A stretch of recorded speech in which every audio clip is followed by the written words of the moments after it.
अस्सलामुअलैकुम जुले नाज़रीन, मैं आपका मेज़बान हाबिल सागर फिर से एक बार आपकी खिदमत में हाजिर। इस वक्त हम ठीक डिस्ट्रिक्ट हॉस्पिटल के सामने ही मौजूद है, जहां से आपको पूरे डिस्ट्रिक्ट हॉस्पिटल की नज़ारा जो है वो यहां पे देखने को मिलेगा।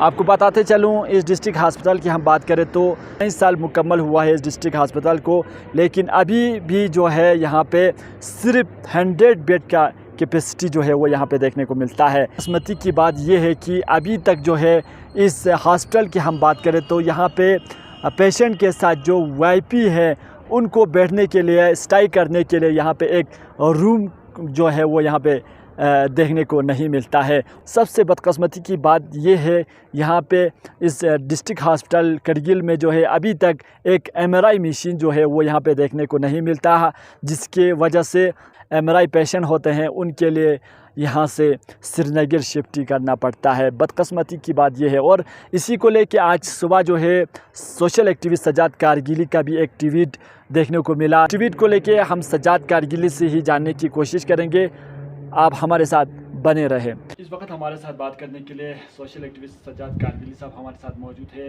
सज्जाद साहब, जिस तरह से आपकी तरफ से एक ट्वीट देखने को मिला खासकर डिस्ट्रिक्ट हॉस्पिटल करगिल को लेके, जिसमें आप बता रहे हैं कि ये डिस्ट्रिक्ट हॉस्पिटल जो है 300 का है, तो वहाँ पे सिर्फ 100 बेड का ही कैपेसिटी देखने को मिलता है, तो क्या कुछ कहेंगे सर आप? देखिए हाबिल साहब, आपका बहुत बहुत शुक्रिया। सबसे पहले मैं ये बताऊं, जब यूटी हमें मिली थी तो हमको बताया गया था कि लद्दाख बड़ा एम्पावर होगा, डेवलपमेंट का नया दौर शुरू हो जाएगा। 5,000 करोड़ जो है आपको बजट भी आ रहा है। अभी हाल ही में हमारे ऑनरेबल पीएम साहब ने द्रास में कहा कि 6 गुना बजट बढ़ गया है।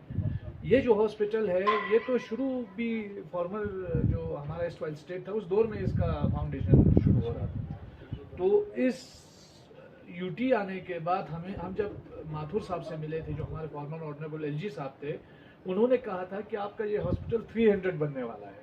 और बाद में उन्होंने इनोग्रेट भी इसको एज ए 300 हॉस्पिटल किया और बाज़ाब्ता इसके प्रेस रिलीजेस भी जारी हुए। लेकिन आज तक हम देखते हैं कि ये 100 बेड से आगे नहीं बढ़ पाया। इसका नक्शा भी मैंने पोस्ट किया है, आपने देखा होगा, जो इन्होंने डिज़ाइन किया है। उसके आसपास में 2 और ब्लॉक्स हैं, वो ब्लॉक्स तो अभी बिल्कुल डिसअपियर है। एक हॉस्पिटल हमारा नीचे जो ओल्ड हॉस्पिटल था, उसके बगल में एक ट्रॉमा हॉस्पिटल भी था। ट्रॉमा हॉस्पिटल बनाने की बात कर रहे थे ये जो ओल्ड हॉस्पिटल को, मगर ट्रॉमा हॉस्पिटल गायब ही हो गया है सिरे से। जेनरिक वार्ड है ही नहीं। आप देखें गायनी से रिलेटेड जो केसेस आते हैं उनके लिए भी जो वार्ड है वो बहुत तंग वार्ड है। तो मुझे ये बताइए ना कि जो हेल्थ केयर फैसिलिटीज है वो क्या हमें मिली हैं इन 5 सालों में। जॉब से तो हम नदारत हैं ही हैं, रिप्रेजेंटेशन खत्म है, डेमोक्रेसी नील है। आप देखें हमारा न्यू इंडस्ट्रियल पॉलिसी वगैरह, ये पॉलिसी वो पॉलिसी इंट्रोड्यूस हो रहा है, उसमें लोकल स्टेक होल्डर्स की कोई वैल्यू नहीं है।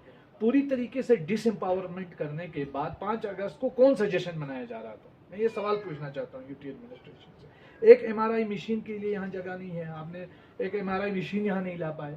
हम देख रहे हैं कि हॉस्पिटल्स के अंदर जो फैसिलिटीज होनी चाहिए, प्रॉपर फैसिलिटीज होना चाहिए, पेशेंटों के लिए सराय नहीं है, डॉक्टर्स को रेजिडेंशियल क्वार्टर नहीं है। जो ब्लॉक बनने वाले थे वो 2 ब्लॉक की बात ही नहीं हो रही है। सुनने में ये आया है कि एक ब्लॉक जो है हजम ही कर लिया है यूटी एडमिनिस्ट्रेशन से, अब ये बात कर रहे हैं सिर्फ एक ही ब्लॉक बनाने की। तो ये जो लोगों के साथ आंग मचोली बेवकूफ बनाने की सियासत हो रही है ब्यूरोक्रेसी के जरिए, ये क्यों हो रही है? इसका जवाबदेह कौन है? जबकि हम फॉर्मर हमारे जो मौजूदा ऑनरेबल एलजी साहब से मिले थे, बहुत सिंसियर हमें लगे कि भाई हेल्थ के ऊपर, एजुकेशन के ऊपर वो कह रहे थे कि हम काम करेंगे। हम भी अप्रिशिएट करते हैं, लेकिन आज इतने साल गुजरने के बाद भी हेल्थ को लेकर के जो आप देखें ना, यहाँ पे कॉमन आदमी की बात तो दूर की बात है। जो डिस्ट्रिक्ट हॉस्पिटल करगिल में वीआईपीज को रहने के लिए एक सिंगल रूम नहीं है, फिजियोथेरेपी को किसी और जगह शिफ्ट किया हुआ है। तो मतलब कोई तमीज़ ही नहीं है हॉस्पिटल की। एक बार हेलीकॉप्टर हमने इनोग्रेशन के टाइम देखा था, उसका काफ़ी फोटो वोटो खींच के एडवर्टाइजमेंट भी हुआ, उसके बाद वो हेलीकॉप्टर ही गायब हो गया। अभी तो इमरजेंसी पेशेंट अगर यहाँ विंटर में कोई बीमार हो जाए, अगर इंडियन एयरफोर्स मेहरबान ना हो तो वो बेचारा अल्लाह को प्यारा हो जाता है। तो ये जो मजाक हो रहा है हेल्थ केयर के नाम पे लोगों के साथ, ये मजाक कब तक जारी रहेगा? मैं ये यूटी इंतजामिया से पूछना चाह रहा था, इसीलिए मैंने ये ट्वीट किया। लोगों का भी शिकायत आ रहा है कि जो भी वहाँ के पेशेंट के साथ जो भी बैठते हैं, उनके लिए बैठने के लिए, रुकने के लिए वहाँ पे एक कमरा रूम भी नहीं है। तो बदकिस्मती की कैंटीन नहीं है ढंग की, बैठने के लिए रूम नहीं है, जो डिस्पेंसरी है उसके लिए आपको मार्केट आना पड़ता है। तो कौन सी फैसिलिटी है जो अवेलेबल है, मुझे ये बताइए, सिवाय सिटी स्कैन के।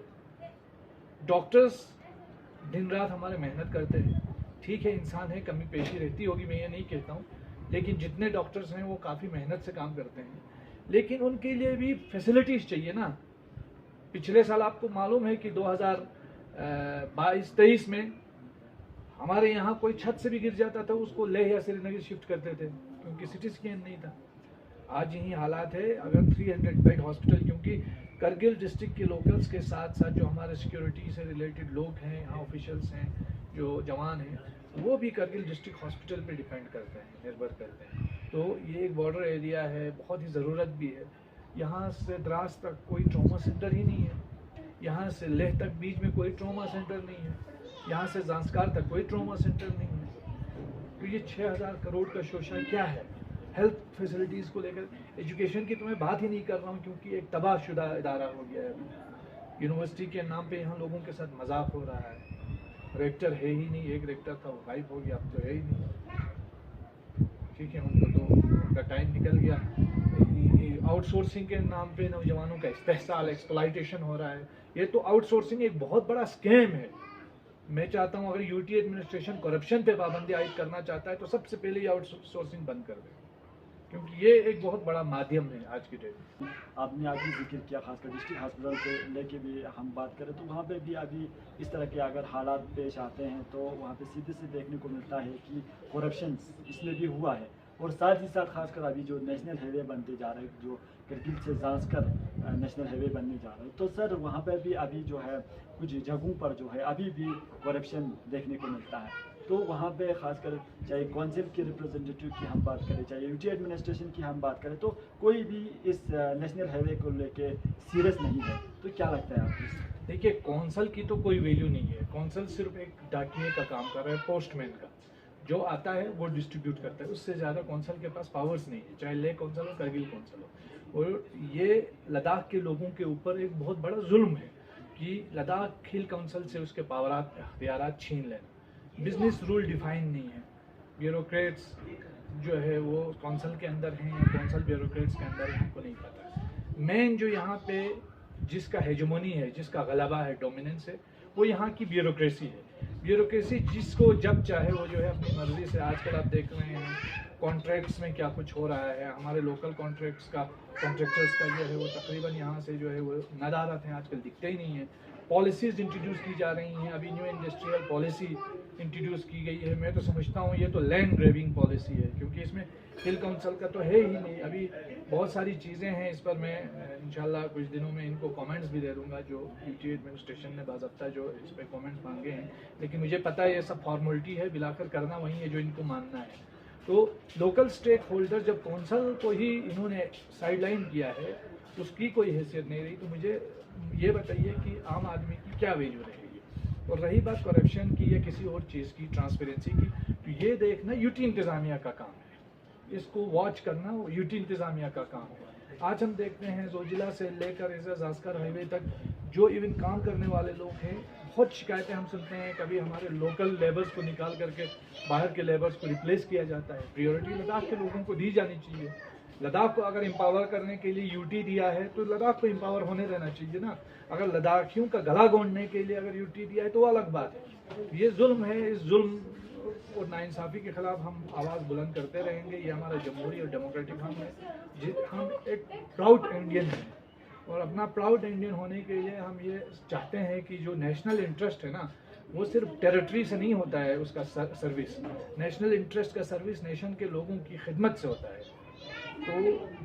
तो मैं ये कहना चाहता हूँ कि हमारे यहाँ हेल्थ केयर फैसिलिटीज़ हो, एजुकेशन हो, जो भी हो, उसको प्रॉपर तरीके से लोगों तक पहुँचाना चाहिए। इसमें किसी किस्म की डिले नहीं होना चाहिए। हमारे ऑनरेबल लेफ्टिनेंट गवर्नर जनाब BD मिश्रा साहब का भी ये कमिटमेंट है कि हम लद्दाख को डिले फ्री देखना चाहते हैं। तो उसके नीचे LG साहब के नीचे जो काम कर रहे हैं, उनको LG साहब की इस ड्रीम को पूरा करने में मदद करना चाहिए। जब इस हॉस्पिटल का इनॉग्रेशन हुआ था उस वक्त जो है एक हेली ने यहाँ पे राउंड मार के एक पेशेंट को लिया था। इसके बाद जो है इस ग्राउंड पे जो है किसी तरह के हेली जो है वो यहाँ पे देखने को नहीं मिलता है। पूरी तरह जो है एडमिनिस्ट्रेशन की कमज़ोरी जो है देखने को मिलता है।